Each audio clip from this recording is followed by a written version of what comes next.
Il a accompli une prophétie et changé le destin du monde. Constantinople, protégée par des murailles considérées invincibles depuis plus de 1000 ans, semblait imprenable. Mais en 1453, son destin bascule entre les mains d'un sultan audacieux et déterminé, Mehmed II. Pour comprendre comment il a pu réaliser cet exploit, revenons aux origines de ce jeune commandant. Mehmed est né en 1432, formé dès son enfance à la science, aux langues et à l'art militaire.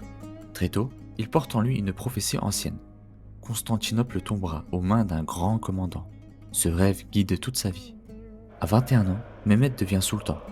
Il rassemble une immense armée et prépare des canons gigantesques, jamais vus auparavant.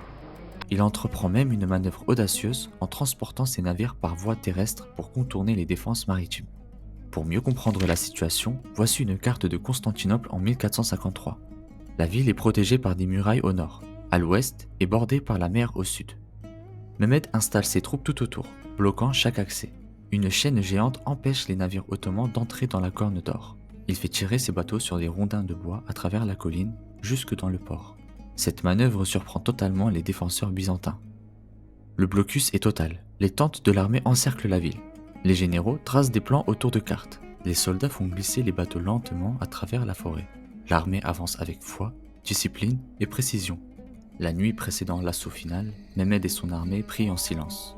Des milliers de soldats alignés, tournés vers la Qibla, confient leur sort à Allah. C'est une armée de foi autant que de stratégie. Après des semaines intenses de siège, le 29 mai, à l'aube, Mehmed lance l'assaut décisif. Les canons tirent, les murs cèdent. Constantinople tombe enfin sous l'assaut du jeune sultan. Mehmed entre avec humilité dans la basilique Sainte-Sophie. Il touche la terre, la place sur sa tête, rappelant que toute gloire revient à Dieu seul.